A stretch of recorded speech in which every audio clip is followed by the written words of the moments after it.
حضرات گرامی، آپ دیکھ رہے ہیں کہ سلسلہ بسلسلہ آپ کے سامنے مقالہ نگار جو بھی یہاں پر تشریف فرما ہے سب کو پیش کیا جا رہا ہے۔ چونکہ وقت بہت کم ہے اور ہمیں جو خصوصی مہمان ہیں مفتی صاحب قبلہ کے تاثرات بھی سننے ہیں، اور ساتھ ہی ساتھ حضرت علامہ شاہ عمار احمد صاحب قبلہ جو کہ ربیع شریف سے تشریف لائے ہیں، ان کا بھی خصوصی تاثر بھی ہمیں سماعت کرنا ہے، اور پھر فخر ملت کی بھی گفتگو سماعت کرنی ہے خطبہ صدارت کی صورت میں الحمدللہ، وہ بھی سماعت کرنا ہے۔ تو اس لیے بلا تاخیر چونکہ ہمارے مقالہ نگار جن کو بھی دعوت دی گئی تھی تقریباً وہ سارے تشریف فرما ہیں، بلا تاخیر میں گزارش کروں گا ہندوستان کی ایک عظیم شخصیت ہمارے برادر حضرت اللہ مفتی فہیم احمد ثقلینی صاحب قبلہ جو کہ الحمدللہ جامعہ ازہر مصر سے فارغ ہیں، ان کی الحمدللہ کئی تصریفات بھی ہے اور آپ کی نگرانی میں تصریفی کام الحمدللہ ساری ہے، تقریری حوالے سے بھی آپ کی خدمات ہے، تبلیغی حوالے سے بھی آپ کی خدمات ہیں، اور آج کے سیمینار میں الحمدللہ ان کی بہت بڑی کوشش شامل ہے جو آپ اس انداز میں دیکھ رہے ہیں۔ اللہ ان کی عمر میں برکتیں عطا فرمائے۔ میں ان کی بارگاہ میں یہ عریضہ پیش کرتا ہوں کہ آپ تشریف لائیں اور اپنے مقالے کا خلاصہ پیش فرمائیں۔ السلام علیکم ورحمۃ اللہ تعالی وبرکاتہ۔ نحمدہ ونصلی علی رسولہ الکریم، اما بعد۔ معزز سامعین و حاضرین، بہت ہی یہ خوشی اور مسرت کی بات ہے کہ ہم اور آپ خانقاہ غوثیہ چشتیہ دھابہ شریف ضلع غازی پور یو پی میں 45ویں عرص فخر المشائخ کے موقع پر سیمینار میں شرکت کی سعادت حاصل کر رہے ہیں۔ سیمینار کا عنوان ہے، مرکزی عنوان سلسلہ مشائخ چشت حیات و خدمات، جس تعلق سے آپ چند مقالے سماعت کر چکے۔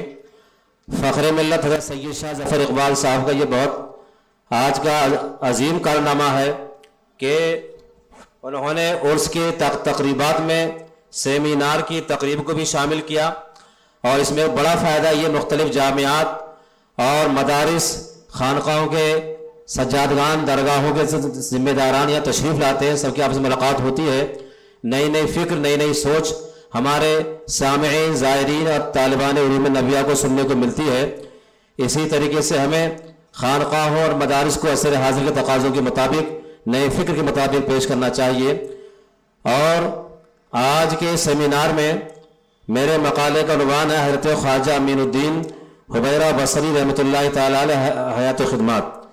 اس کے چند منٹ میں اس کا خلاصہ سماعت کریں۔ اللہ تبارک و تعالیٰ نے امت محمدیہ کو جو نعمتیں عطا فرمائی ہیں ان میں محتم بشان نعمت سلاسل طریقت کا مرشد کائنات رحمت عالم معلم انسانیت حضور اقدس صلی اللہ علیہ وسلم کی بارگاہ تک متصل و مربوط ہونا بھی ہے۔ حضور اقدس صلی اللہ تعالی وسلم راز فقیر و درویشی اور خدا بند تعالیٰ کی عشق و محبت کو دنیا میں ظاہر فرمایا، تو یہ سلسلہ پشت بپشت سینہ بسینہ آپ کے خلفائے مہدیین کے ذریعے قائم ہے اور الی یوم الدین قائم رہے گا۔ آپ کے خلفاء آپ کے صحابہ کرام رضی اللہ تعالی عنہم تھے، جن میں سب سے افضل خلفاء راشدین تھے۔ سلاسل طریقت میں سلسلہ نقشبندیہ حضرت سیدنا ابوبکر صدیق رضی اللہ تعالی عنہ سے ہے۔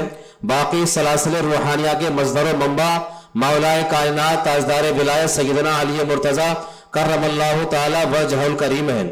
مورخین و سیرت نگار صوفیاء و اولیاء کی تصریحات و مؤلفات کے مطابق سیدنا علی مرتضیٰ رضی اللہ عنہ سے سلاسل طریقت کی اجازت و خلافت بلفظ دیگر خرقہ خلافت آپ کے 4 ارشد تلامذہ یعنی خلفاء کو تفویض ہوئے۔ حضرت سیدنا امام حسن مصطفیٰ رضی اللہ عنہ، حضرت سیدنا امام حسین شہید کربلا رضی اللہ عنہ، حضرت سیدنا خواجہ کمیل بن زیاد رضی اللہ تعالی عنہ، حضرت سیدنا خواجہ حسن بصری رضی اللہ تعالی عنہ۔ یہی مشائخ اربعہ مولا کائنات حضرت علی مرتضیٰ کرم اللہ وجہہ الکریم کے حلقہ روحانیت کے ارشد تلامذہ ہوئے۔ ان مشائخ اربعہ میں سے خواجہ حسن بصری رضی اللہ تعالی عنہ نے اپنے روحانی مکتب کی اشاعت فرمائی، اور آپ کے 2 خلیفہ تصوف و روحانیت کی دنیا میں بہت مشہور ہوئے۔ ایک حضرت خواجہ عبد الواحد بن زید رضی اللہ تعالی عنہ اور دوسری حضرت خواجہ حبیب اعظمی رضی اللہ تعالی عنہ۔ عالم اسلام کے یہی وہ عظیم المرتبہ روحانی بزرگ ہیں جن سے تصوف و روحانیت کے اکثر و بیشتر حلقے اور خانوادہ طریقت فیضیاب ہوئے۔ پھر حضرت خواجہ عبد الواحد بن زید سے 5 خانوادہ طریقت معرض وجود میں آئے۔ پھر اس کے بعد حضرت خواجہ حبیب اعظمی رضی اللہ تعالیٰ عنہ سے 9 خانوادہ طریقت معرض وجود میں آئے۔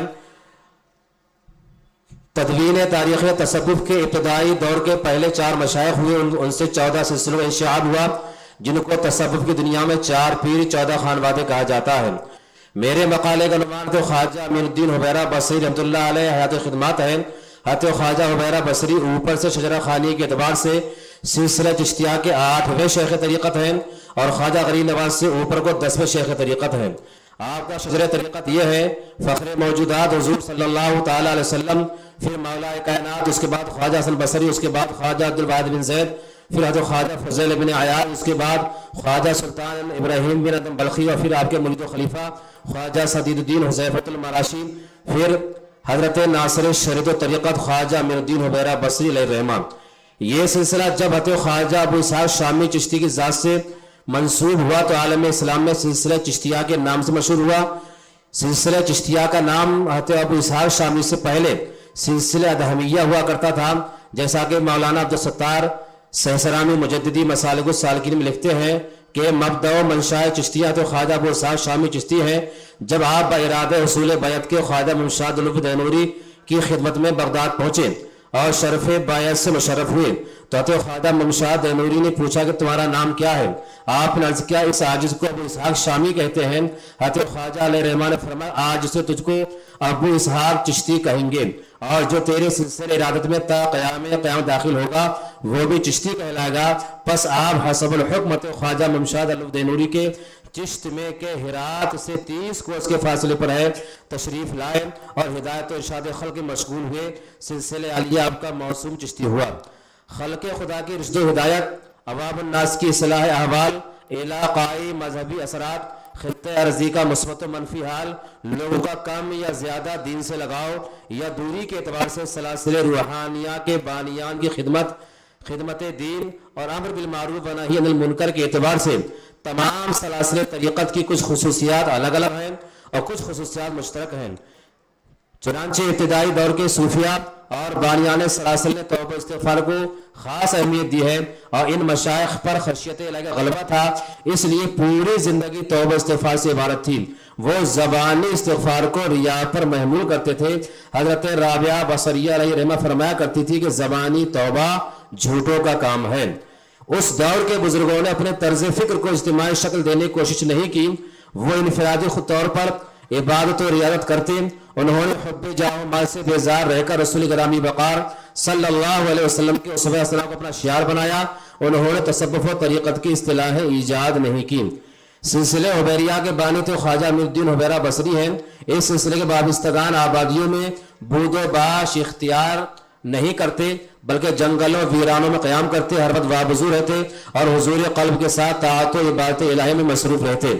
لوگوں سے میل جول پسند نہ کرتے، نظر و فتوح سے اعتراض کرتے، ہمیشہ روزہ رکھتے، 3-4 روز کے بعد جنگلی پھلوں یا پتیوں سے افطار کرتے، ہمیشہ دل کی پاسبانی کرتے، یعنی اپنے دل کو خطرات و وساوس سے محفوظ رکھتے۔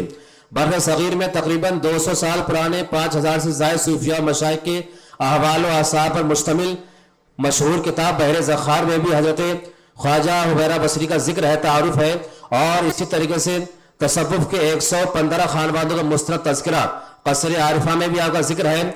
بس چند باتیں اور، بانی سلسلہ حبیریہ کا اسم گرامی حبیرہ ہے، لقب امین الدین ہے، جائے بلاد شہر بصرہ ملک عراق ہے، اس لیے آپ خواجہ امین الدین حبیرہ بصری سے مشہور ہیں۔ آپ کے دیگر القابات میں سر حلقہ خانواد حبیریہ، مقتدائے علماء و اولیاء زماں، ناصر شریعت، ماہر طریقت، معرفت میں کامل، حقیقت میں شامل ہیں۔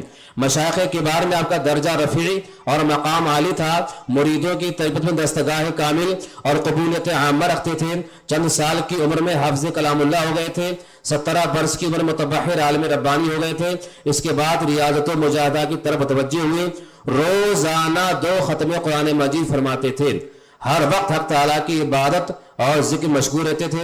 اس کے بعد بیعت و ارادت کا ذکر، اس کے بعد خرقہ خلافت عطا ہونا، آپ کا خوف خدا، مال و دولت سے نفرت، ایک واقعہ اور آپ کی غذا کھانا کیسا تھا، یاد الہی، اور اس کے بعد آخری حالات۔ یہ میرے مقالے کا خلاصہ ہوا۔